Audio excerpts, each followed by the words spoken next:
sur des thèmes de droit commun. Il est interdit lorsqu'on importune les gens, ou dans des lieux clos où ils ne peuvent pas se détourner, ils sont obligés de le subir. Alors oui, la patronne du gîte, elle aurait pu dire, oui, d'accord, vous entrez, mais vous ne faites pas de prière en présence des autres, à table. Un curé, oui, on l'admet, bien sûr, à la table commune, mais il ne va pas imposer le bénédicité à tous ceux qui participent au repas. Voilà la différence. Bon. Et vous voyez pourquoi c'est très important de comprendre le fonctionnement de la dualité du régime laïque. Alors, pour conclure, quelques réflexions politiques, parce qu'on est quand même venu pour parler politique aussi, hein, pas seulement philosophie, enfin c'est lié. Alors, de peur de dériver vers un extrémisme uniformisant, est-ce qu'il faut se réfugier dans la frilosité et restreindre les objets de la laïcité? Ça, c'est une première... Enfin, il y a au fond une intimidation qu'on s'imposerait à nous-mêmes qui serait paralysante. Est-ce que, au prétexte que, oui, il ne faut pas en faire de trop, il faut s'en tenir à ce qui est de l'ordre de l'autorité publique, est-ce qu'il faut restreindre les objets de la laïcité? Mais non, il ne faut pas les restreindre. Il faut examiner s'ils peuvent entrer ou non dans le champ du principe. Et ça, c'est le législateur qui doit le faire. C'est la loi qui le fait. On peut très bien appliquer la laïcité à des éléments qui n'existaient pas autrefois et qui ne posaient pas de problème. C'est pour ça que nos adversaires, les opposants à la laïcité, disent « Ah ben oui, mais il faut rester, vous voulez tout le temps allonger la liste. » Ben oui, il va falloir la modifier, la liste. On peut la modifier, mais il faut que ce soit le législateur. Il faut que ça soit défini. Alors, le mariage étendu aux personnes de même sexe, ben oui, c'est une disposition laïque. Il a fallu batailler pour l'obtenir. Bon, c'est un apport récent et capital. Bon, la plupart des droits des femmes, eh bien, oui, c'est une législation laïque. Il a fallu batailler. Mais on pourra prendre un exemple plus pertinent qui n'est pas réglé. C'est l'exemple des accompagnateurs scolaires. Là, c'est intéressant. Un exemple très intéressant.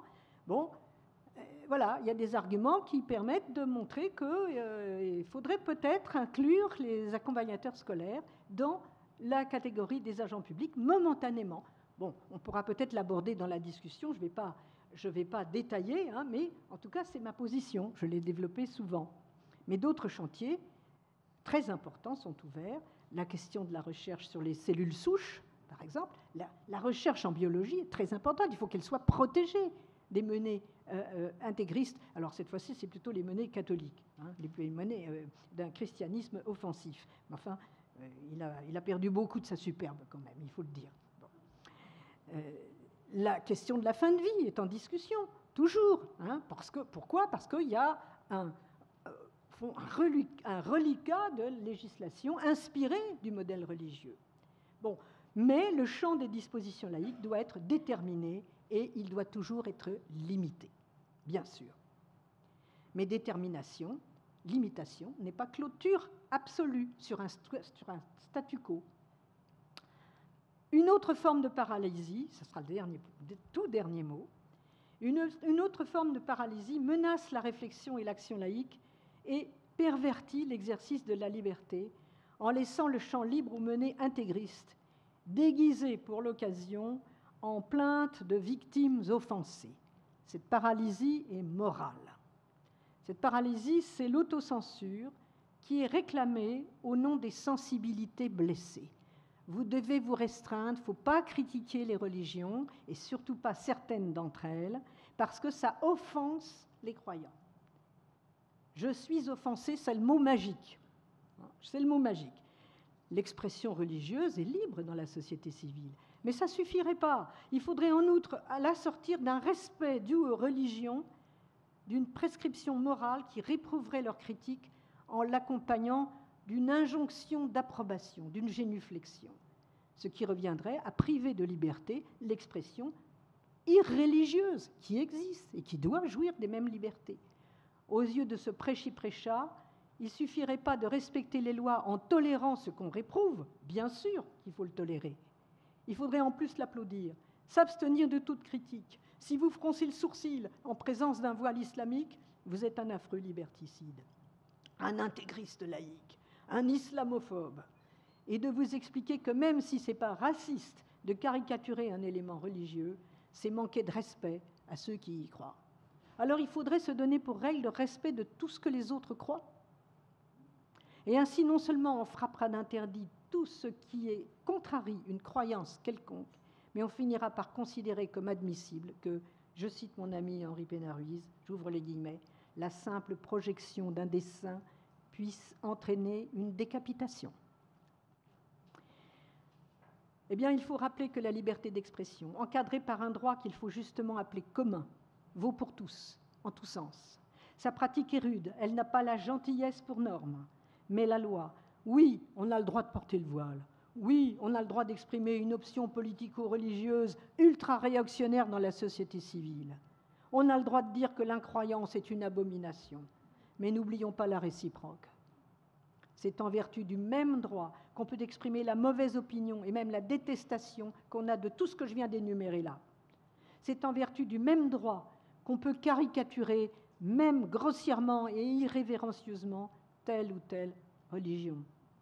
Oui, c'est difficile à supporter, mais la civilité républicaine, en tolérant qu'on s'en prenne aux doctrines et jamais aux personnes, a ici une leçon de bonne manière à donner aux Sainte-Nitouche armées d'un coutelas de boucher. Je vous remercie.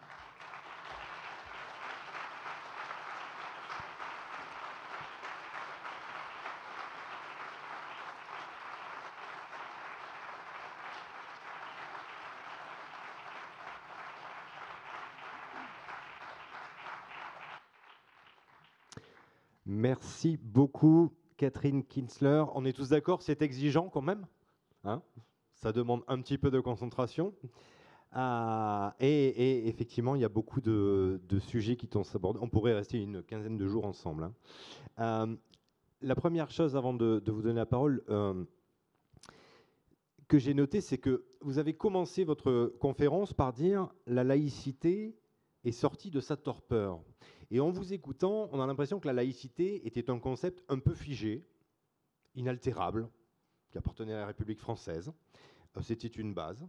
Et aujourd'hui, avec ce que vous avez démontré autour de la conférence, on a l'impression que ça tangue, que c'est un équilibre à trouver, qu'il y a une juste mesure à trouver, mais que c'est quelque chose qui en tout cas, qui devient en perpétuel mouvement, qui est tiraillé. On a l'impression, parce que vous utilisez beaucoup d'images quand vous parlez, c'est intéressant, d'une mer relativement calme, et aujourd'hui avec des vagues, des creux qui montent de plus en plus, et il faut faire effectivement attention aux directions dans lesquelles on peut aller. Vous avez les micros là. Bien écoutez, mon idée c'est que il y a eu un réveil. Il y a eu un réveil parce qu'il y a eu des tests, il y a eu des attaques, et ça continue, ça n'arrête pas. Ça s'amplifie, et d'ailleurs ça devient gros comme une maison. Il ne faut pas non plus s'affoler parce qu'il y a beaucoup d'attaques. Plus elles sont virulentes, plus ça prouve qu'il y a une force qui s'est construite en face, qui s'est reconstituée, qui s'est reconstruite. C'est ça mon idée. Moi j'étais un petit peu dans l'état d'esprit que vous décrivez. Quand j'étais professeur, pour moi la laïcité, d'ailleurs je n'ai pas eu de formation à la laïcité, ça allait de soi. Ma mère qui a été institutrice, elle a eu une formation à l'école normale. Mais dans les années reculées du XXe siècle. Là, oui, on les formait, on leur faisait lire Condorcet, on leur faisait lire les grands textes, Ferdinand Buisson, etc. Mais moi, professeur, j'ai jamais eu ça, et ça allait de soi, c'était tout naturel. Eh bien, c'est dangereux, ça. On s'assoupit, on ne pense plus. Donc, heureusement que d'une certaine manière, alors, oui, heureusement, je parle en termes philosophiques, en termes intellectuels, mais d'une certaine manière, ces attaques nous ont mis en demeure de penser. Mais qu'est-ce que c'est? Et c'est là que moi, je m'en suis saisie avec mes co-signataires de l'Appel des Cinq, Elisabeth Badinter, Elisabeth de Fontenay, Alain Finkielkraut, Régis Debray. Eh bien, nous avons fait ce texte parce qu'effectivement, il y avait un moment où il fallait reprendre les choses. Et là, on était en pleine dérive. Le réveil date de cette période de l'époque de Creil, oui. Ah oui, parce qu'écoutez, j'ai apporté le texte, je ne vais pas vous le lire, hein, mais j'ai apporté le texte de cette lettre ouverte à Lionel Jospin, qui d'ailleurs, on sait bien ce qui s'est passé après. Hein, il a botté en touche. Et il a Vous avez dit qu'ils ont exclu d'exclure. Voilà. Mais ce texte, bon, je ne vais pas vous le lire, il est long. Mais quand je le reprends, je dis, il n'y a pas un seul mot auquel je ne souscrirai pas encore une fois. Et c'était très bien dit. Nous avons besoin de réaffirmer un principe qui permet à chacun d'être différent de sa différence, de pouvoir respirer. Et c'est le principe de la respiration laïque que j'ai essayé de théoriser. C'est un mot qui revient beaucoup. Vous avez cité Delphine Orviller, qui a le même mot d'ailleurs, qui est rabbine. Hein. Et cette idée de respiration, j'ai vu une interview que vous aviez donnée où vous parliez des enfants qui, comme une image aussi, qui marchaient dans une forêt plein d'arbres un peu touffus et qui arrivaient dans une clairière à l'école, une clairière avec le ciel au-dessus et cet espace de respiration, un peu de liberté, où on n'a plus les atours voilà, des croyances, de la famille. Hein. Elle est très forte, cette idée de respiration, pour vous. Oui, elle est très importante parce qu'il me semble que c'est ce point-là qui nous permet de dire, voilà, la laïcité, on dit la laïcité, c'est la liberté. C'est une façon d'organiser le dispositif politique pour qu'un maximum de liberté apparaissent, puissent se construire. Et alors, bien sûr, quand on demande à un enfant, il va à l'école, on ne va pas à l'école comme on va au McDo. Voilà. Hein. Et on ne construit pas sa singularité comme on compose une pizza avec des ingrédients disponibles. Vous savez, ce n'est pas un acte marchand. Et l'école, ce n'est pas un rassemblement de tags, d'étiquettes. Il faut pouvoir prendre distance avec ce qu'on croit être. Ça ne veut pas dire qu'on va rompre avec ce qu'on est. Mais ça veut dire qu'il y a un moment de recul, il y a au fond un pas en arrière vers l'espace zéro. Je rapporte sous cela, ça me fait penser à un grand texte classique. Le mot laïcité n'existait pas, mais c'est un grand texte de la laïcité, les 5 mémoires sur l'instruction publique de Condorcet, que j'ai beaucoup travaillé. Et à la fin, Condorcet fait une grande envolée sur la Révolution française. Il dit, tout a changé, il y a une rupture. Il dit, dans la période précédente, l'Ancien Régime, on croyait qu'on était quelque chose parce qu'on était comte, marquis, prêtre, évêque, etc. Et voilà qu'ils découvrent qu'ils étaient aussi des hommes. Ils ne sont, bien sûr qu'ils peuvent être, alors bien sûr on a aboli les titres de noblesse, mais vous croyez que vous êtes quelque chose en disant j'adhère à telle ou telle chose? Non, réfléchissez, vous êtes d'abord un individu singulier. En vertu de quoi vous allez adhérer à cela? L'école ne va pas interroger les élèves dans ces termes-là, bien sûr. Elle va leur donner l'aliment pour faire le détour. L'aliment, qu'est-ce que c'est? C'est ce que l'humanité a fait de mieux. L'humaine encyclopédie. Alors la clairière, l'image, je l'ai empruntée à Jacques Muglioni. Il dit oui, dans une clairière, on est enfermé. Oui, vous enfermez les gens, vous enfermez les... Mais bien sûr, brouiller l'espace, brouiller la différence entre l'école et la société, mais vous faites directement entrer les pressions. C'est ce qu'on disait dans la lettre. Et là, Muglioni a donné cette image, disant, mais dans une clairière, oui, vous êtes entouré d'arbres, mais vous voyez le ciel, vous voyez un peu plus loin. Alors ça ne vous empêchera pas de renouer avec votre appartenance. Vous pouvez aussi vous en dégager. Vous pouvez en changer. Le choix. Voilà, c'est le choix, mais ce n'est pas un choix de type je prends la pizza margarita, je prends la pizza avec en plus du cumin dedans. Ça ne se fait pas, hein, ça se fait pas du tout. Moi qui suis d'origine italienne, non, jamais ma grand-mère n'aurait admis mettre du cumin. Enfin, il y en a qui le font. Bon. Donc vous pouvez mettre ceci, cela. Bon. Non, bien sûr, ça aussi, ça existe. Moi aussi, je le fais. C'est aussi une forme c'est un repos pour l'esprit. On ne peut pas tout le temps penser, c'est compliqué. Et puis, c'est pas si compliqué que ça. C'est difficile. C'est fatigant. C'est fatigant. Bon. J'espère que vous êtes fatigués. Moi, je le suis. Moi, je le suis. Eh bien, oui, dans la clairière, on voit un peu plus loin, on voit le ciel. Et il faut commencer toujours par ouvrir, il faut donner de l'air. Et donner de l'air, paradoxalement, l'école va le faire en clôturant, en faisant obstacle au brouhaha social. Et ça commence par tout simplement la discipline. La sérénité, il faut un peu de sérénité contemplative. Bien sûr, ils y ont droit, les élèves. Merci. Alors, vos questions dans la salle, donc on a les micros, s'ils peuvent être levés pour voir à peu près s'ils sont loin. Il y en a sur les côtés.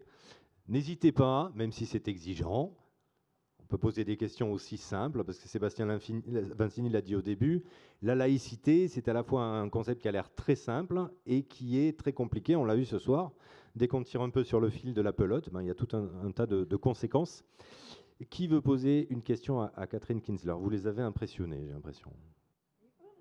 Et ils vous ont impressionné. Alors, il y a un doigt qui se lève.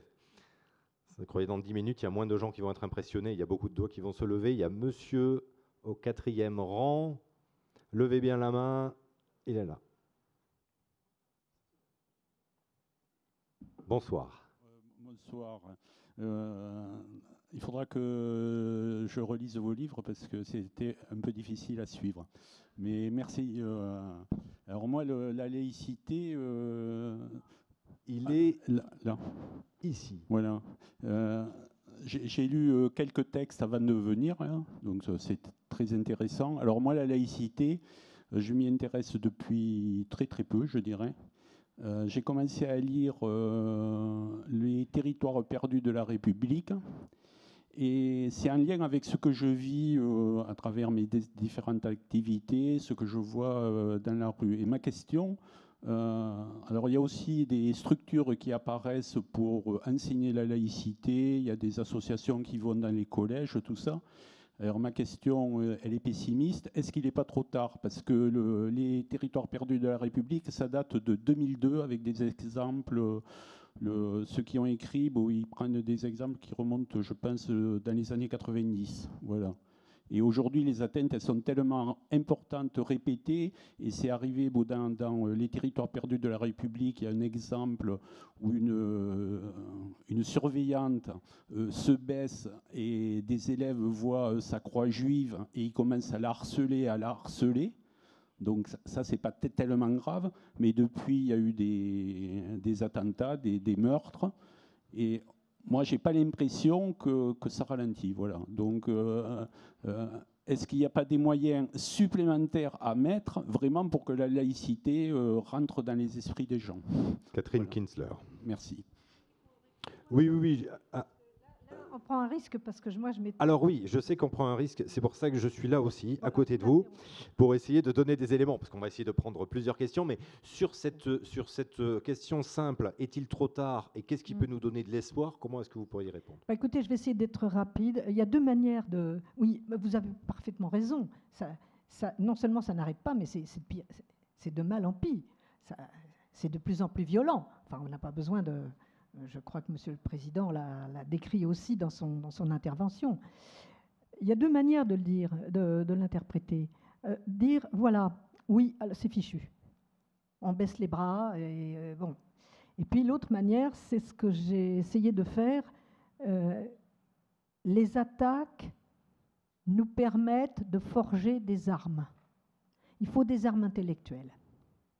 Il faut bien sûr être sur le terrain, être ferme, mais si on n'a pas d'armes intellectuelles, si on n'a pas une pensée ferme, on n'y arrivera pas.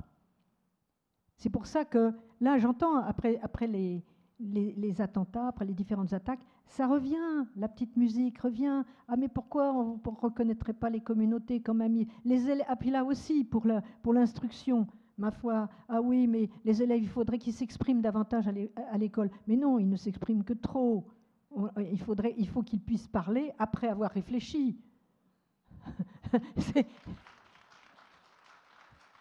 On organise le... Ils ne sont pas là pour se défendre. Hein. Le bruit pédagogique, mais je crois que beaucoup.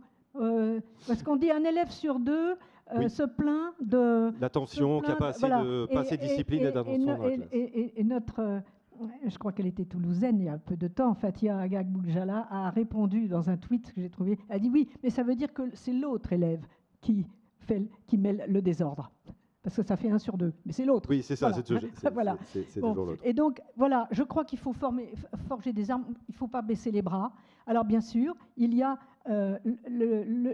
c'est pour ça que j'ai commencé ma conférence par là, réveil d'un assoupissement. Bon, ça, c'est mon boulot d'intellectuel. pouvais pas rester comme ça. Il fallait travailler. J'avais pas travaillé, je m'y suis mise depuis 89. Bon, c'était pas du tout mon truc. Hein, vous avez travaillé sur autre chose avant, quand voilà. même. Hein. Bon. Et deuxièmement, je pense que j'ai commencé par cette pensée aimable, etc. C'est celle-là qui est en fait le ventre mou et qui donne aux attaques anti-laïques et intégristes et anti-républicaines tout leur poids, qui les laisse se développer. Et ça, je crois que là, les responsables politiques sont extrêmement concernés et il y en a beaucoup qui prennent les choses en main. Et je les remercie. Merci beaucoup. Haut les cœurs. Alors, j'ai vu. Alors, il y a au fond une main qui se lève et au milieu. Alors, il va falloir les atteindre. Voyez-vous la main au milieu? Oui.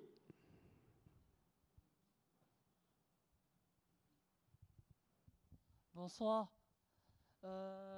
J'ai aimé vraiment votre discours, mais moi, la priorité, j'aimerais savoir, est-ce que si vous perdez la vie, est-ce que vous serez toujours laïque et vous serez toujours dans la sincérité de parler franchement de votre discours, ce que vous faites?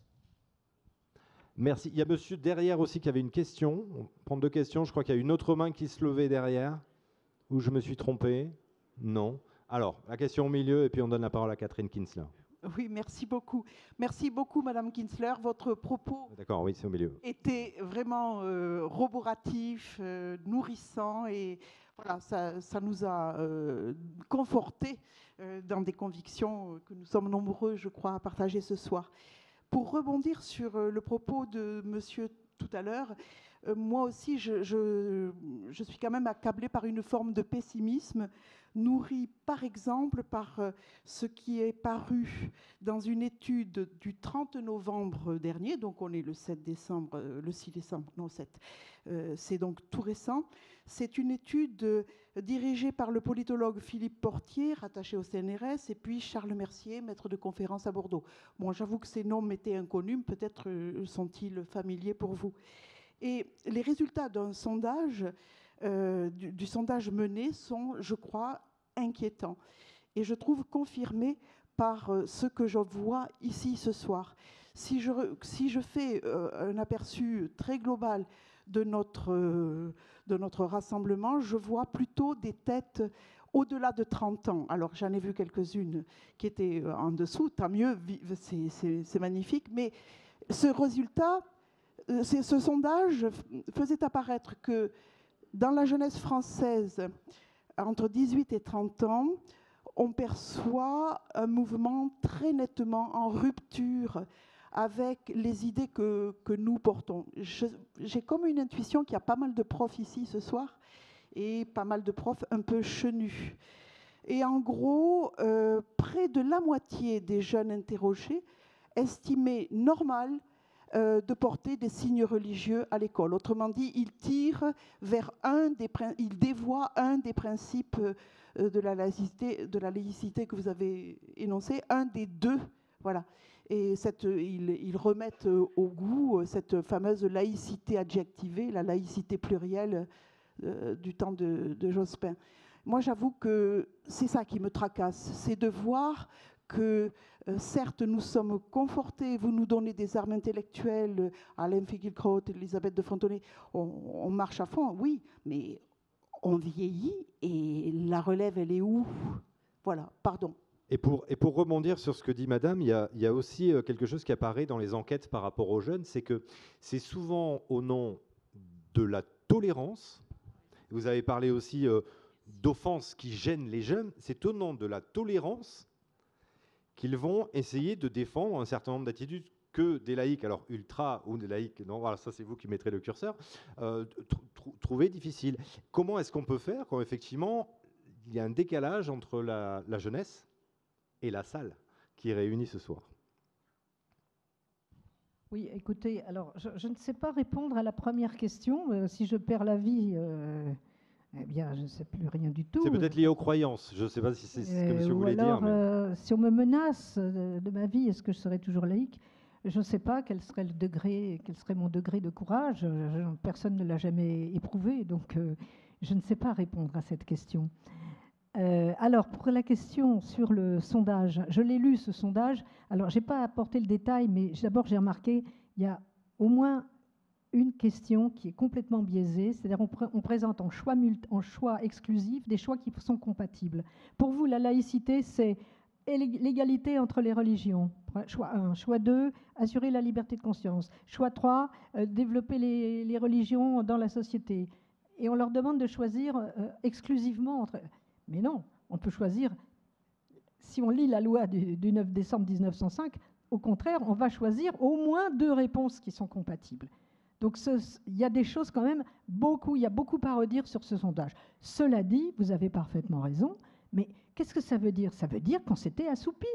Et ça veut dire que le moment que j'ai décrit comme le moment de tolérance est celui où on dit les communautés sont d'abord prioritaires, a des conséquences. C'est ça qu'il faut expliquer. Ça a l'air très gentil comme ça. Mais en réalité, il faut expliquer ce que c'est qu'une assignation.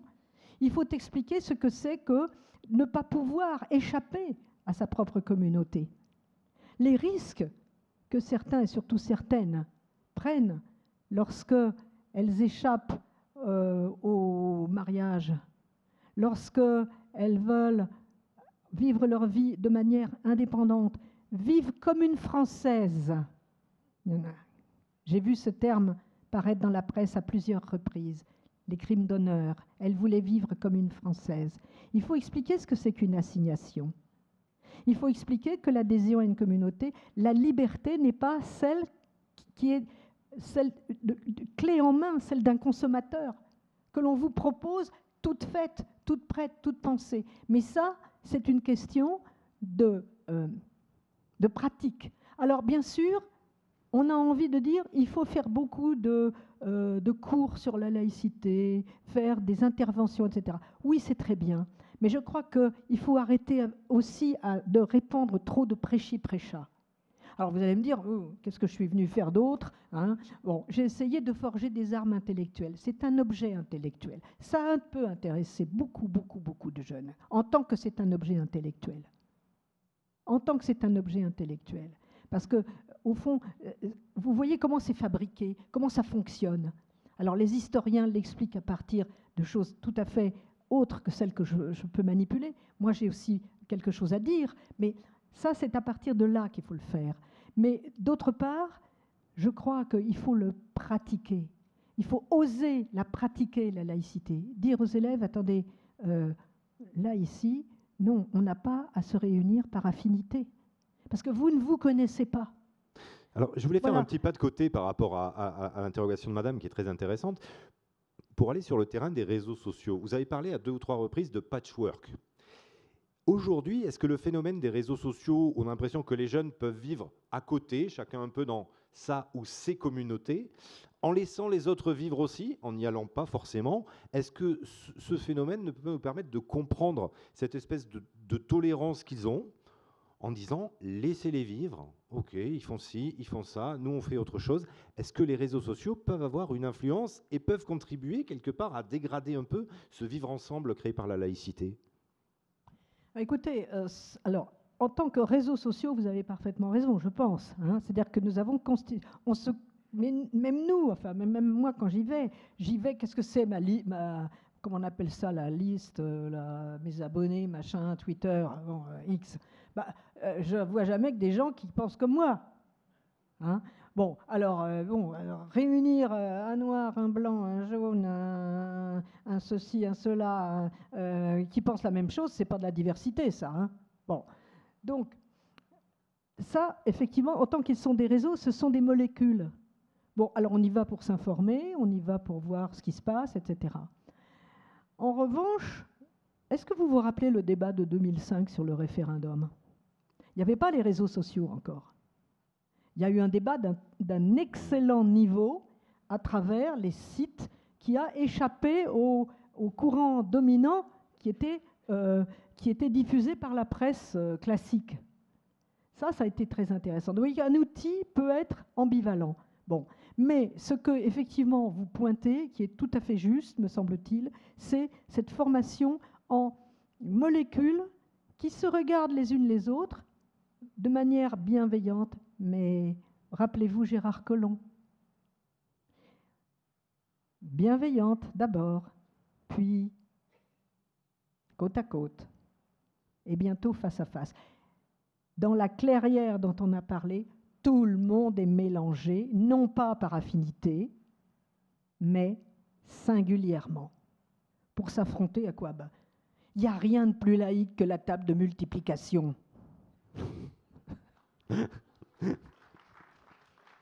Une question encore pour J'exagère un peu, hein, mais Catherine il y a Kinsler. c'est laïque. Alors, on va prendre deux questions. Il faut que je trouve les micros. Déjà, il y a un monsieur ici, et ensuite de ce côté, on va prendre monsieur aussi. Oui. Oui. Je vais poser une. Merci pour votre exposé, mais je vais redescendre de X étages pour vous parler de la vie communale et comment l'intégrisme peut se développer et prendre le contrôle dans une société. Donc je crée une association cultuelle et culturelle. Je demande à la municipalité, pour mon association culturelle, de me donner une salle communale pour faire des cours de langue arabe, pour être précis. Or, en fait, cela se transforme non seulement en cours de langue arabe, mais en psalmodie du Coran, en apprentissage du Coran, dans la salle communale. Et ça continue, ça devient la salle privatisée pour la prière du vendredi après-midi, où on vire les associations de la commune. Donc, est-il acceptable de voir dans des salles communales ouvertes aux associations se transformer en salles de prière? Merci beaucoup. On va prendre la deuxième question, si le micro est là-bas. Bonsoir. Moi, je voudrais revenir sur la radicalité. Alors, j'ai sans doute fait un biais cognitif. Vous levez peut-être parce que la salle est grande. Oui, d'accord. Il est là, à droite. Voilà. Je voulais revenir sur la radicalité. Alors, j'ai sans doute fait un biais cognitif, mais la liste que vous avez énumérée, ça suggère quelque chose. Par exemple, l'affaire du voile de 89 à Creil, l'affaire de la loi de 2004, l'assassinat de Samuel Paty, l'assassinat de Bernard Dominique, l'affaire Labaya. En fait, si je me réfère à cette liste, je comprends que la radicalité, elle est islamique. Alors, deux questions, avec des thèmes pas forcément différents. Vous voulez répondre sur ces points? Alors, en essayant d'être assez bref. Oui, essayons. Alors, l'exemple de la salle communale, l'association se présente comme culturelle d'abord. Bon, je ferai une remarque.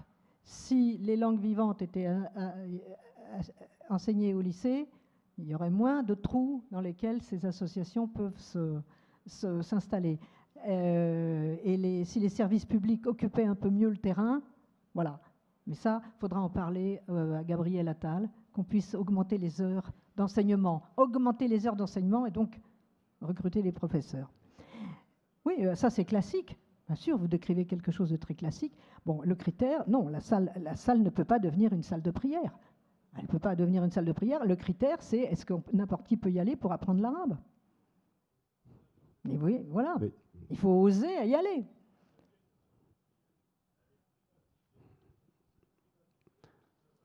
Alors, si elle est privatisée et que c'est une salle communale, c'est que ça pose un autre problème au niveau de la municipalité. La salle communale est privatisée par l'association cultuelle. Les associations autres indépendantes sont virées de là-dedans. Ça se passe parce que vous n'avez pas... Alors ça, pour ne pas aller trop sur le terrain de ça, mais a priori, si la salle communale est privatisée, c'est qu'il y a, j'imagine, déjà un problème par rapport à la municipalité. On ne va pas rentrer dans le détail de l'affaire, hein, c'est sur les principes. Oui, alors justement, pour la pénétration, vous n'avez pas évoqué, vous avez parlé du communautarisme, mais vous n'avez pas évoqué la recherche du vote communautariste, et on le voit actuellement au niveau national, mais ça existe au niveau local dans les grosses communes de la métropole toulousaine. Et ces dérives-là viennent en grande partie de cette recherche, quelle que soit la couleur politique. Bien sûr. Si je l'ai évoqué à un moment, quand j'ai dit la République n'est pas un deal, ne négocie pas avec des lobbies, etc., C'était dans ce cadre-là. Bien sûr, je ne pouvais pas consacrer un développement entier au clientélisme, mais c'est aux citoyens de prendre les choses en main, que voulez-vous? On ne peut pas... bon, il faut voter, il faut pouvoir intervenir. Bon, en tout cas, la question de la salle, bon, il y a des juristes dans la salle qui certainement seront plus compétents que moi pour répondre, mais là, ça me semble vraiment contrevenir au droit, tout simplement. On ne peut pas fermer la porte. Bon. Alors... Sur les exemples... Les exemples. Alors, j'avais d'autres exemples. J'avais justement l'affaire du gîte d'Épinal, c'était l'inverse. Je vous l'ai cité après dans la conférence, à savoir quelqu'un qui voulait exclure des femmes voilées de son restaurant parce qu'elle considérait que c'était public. Donc, vous voyez, c'est pas tout à fait...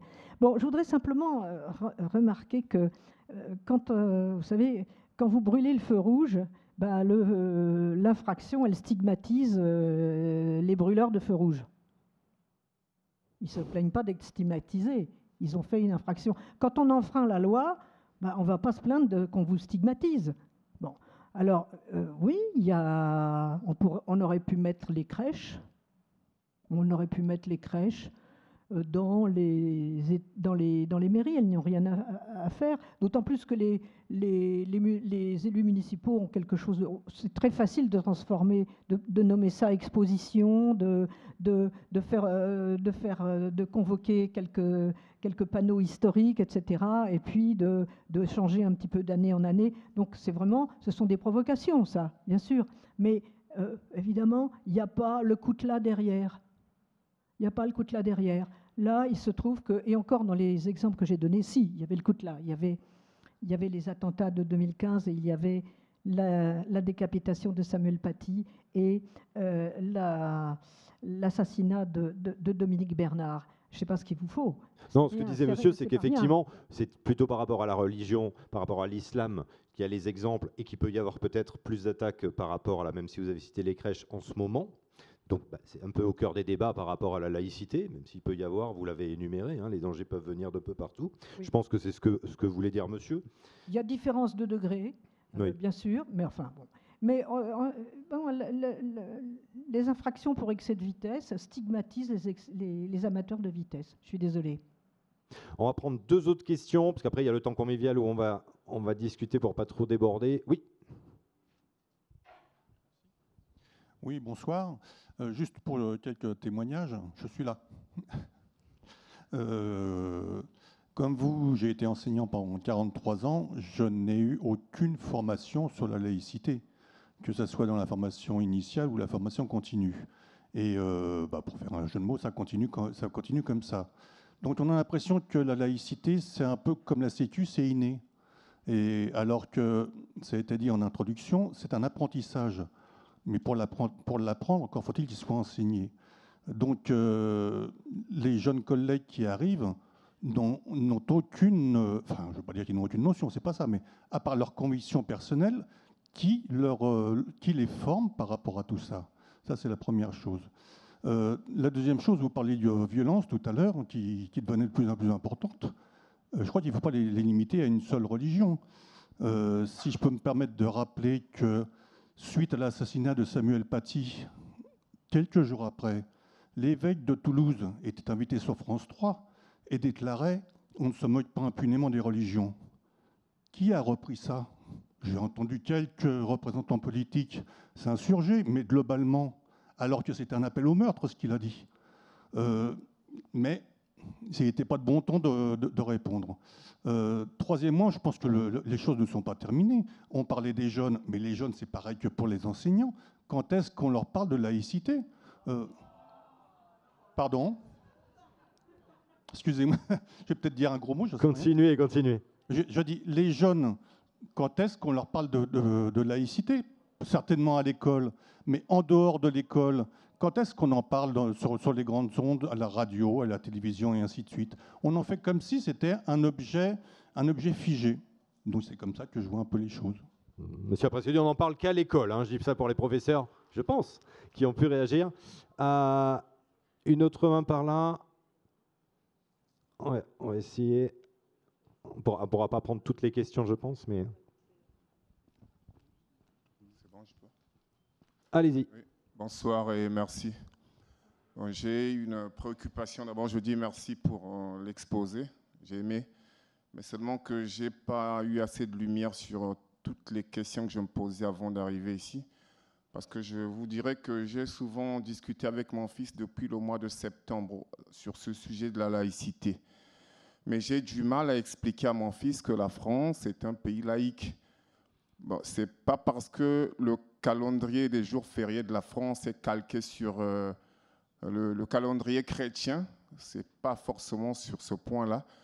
Mais c'est aussi le fait que lorsque je remarque, je repars dans l'histoire, quand je vais vers le 15 juillet 1801, au sujet du concordat entre Napoléon et le pape Pie, et quand je repars en 1795 sur le décret entre l'État et entre les gouvernants, les rois et les églises, et quand je remonte sur la Constitution de 1958, mais je me dis qu'avec tout ce qui a été décidé, le cordon ombilical entre l'État et l'Église aurait dû être coupé depuis. Mais alors j'ai du mal à expliquer à mon fils qu'en Guyane, c'est l'État et les collectivités locales qui assurent les salaires des ministres des cultes, rien que pour l'Église catholique, et ce n'est que l'Église catholique qui est autorisée en Guyane jusqu'à là.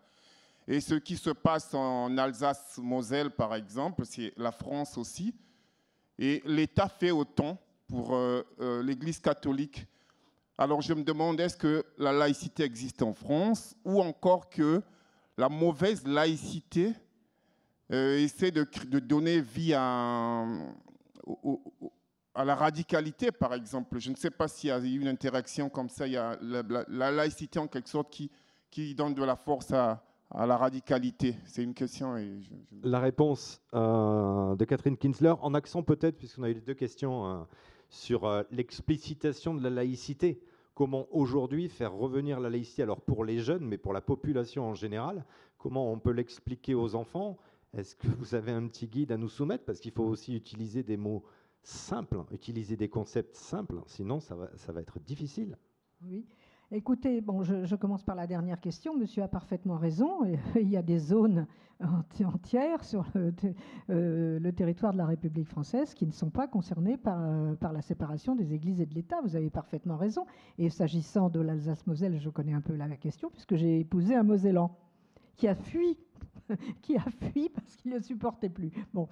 Et s'agissant de la Guyane et d'autres territoires, ben, on les a abandonnés tout simplement.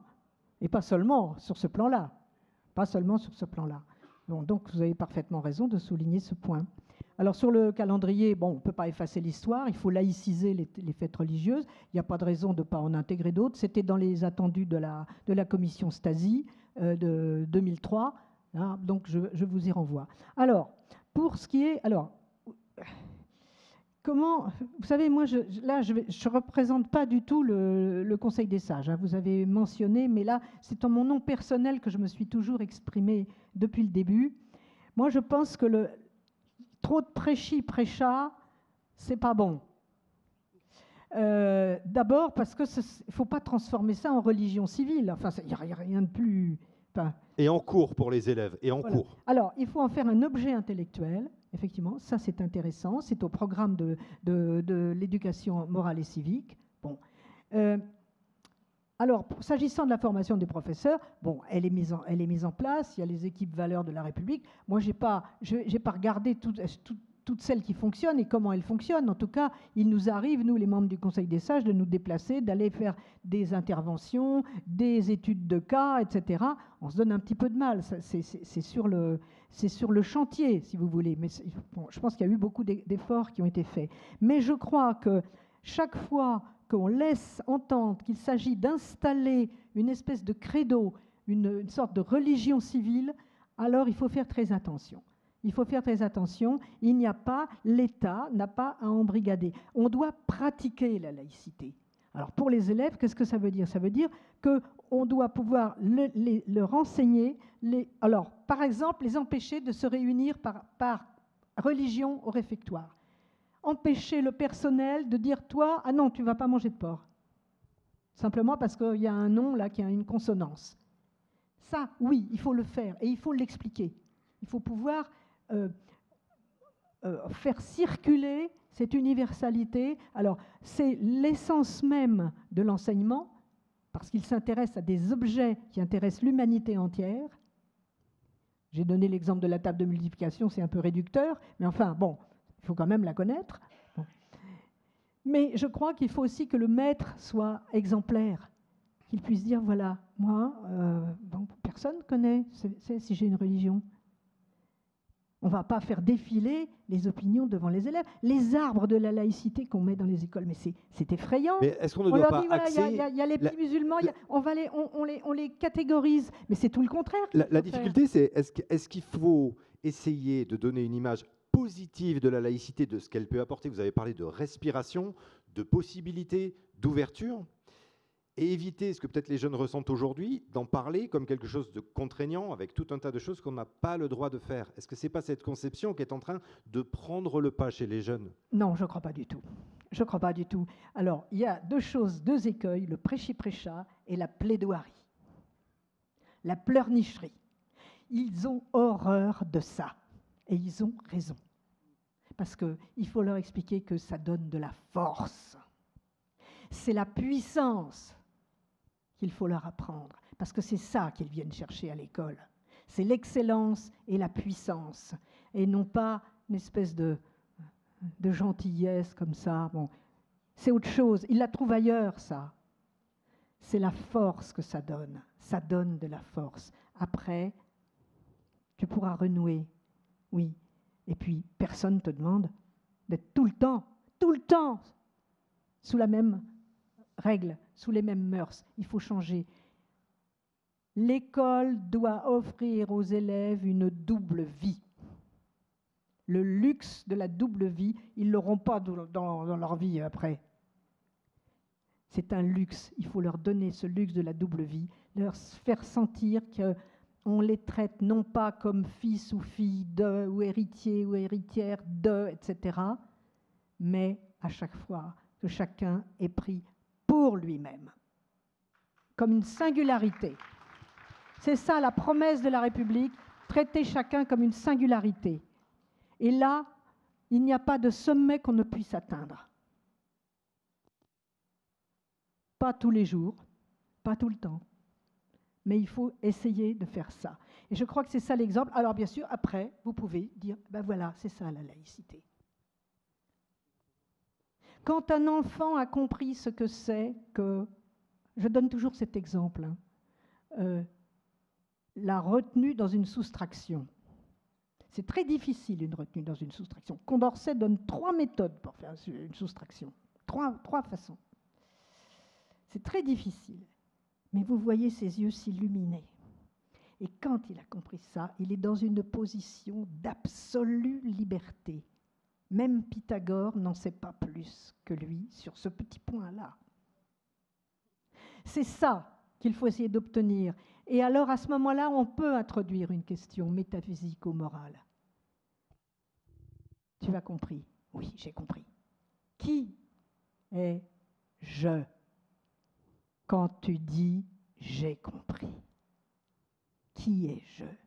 Est-ce que ça peut être le petit copain d'à côté? Oui, ça peut être lui. Peut-être pas tout de suite, peut-être pas au même moment. Peut-être qu'il a compris avant toi. Mais c'est un je qui est à la fois absolument singulier et absolument universel. Qui a marqué l'essai? Ce sont des singularités, hein. Les équipes de rugby, ce sont des singularités. Et c'est une grande amatrice de rugby. On peut l'applaudir. Merci, Catherine Kinsler. Aussi spécialiste de rugby. Désolé pour les quelques questions qui restaient. Il y a encore, je vous l'ai dit, un moment convivial juste à côté, en sortant du pavillon République, sur la gauche, un verre à boire, un moment à partager, des propos à échanger, et Catherine Kinsler qui sera là. Donc s'il y en a qui ont besoin de lire ou de relire des livres sur la laïcité, Pensez la laïcité, il y a aussi son ouvrage sur Condorcet et d'autres. Elle va prendre un petit temps pour dédicacer. J'espère que vous resterez longtemps avec nous pour discuter. À tout à l'heure, juste à côté.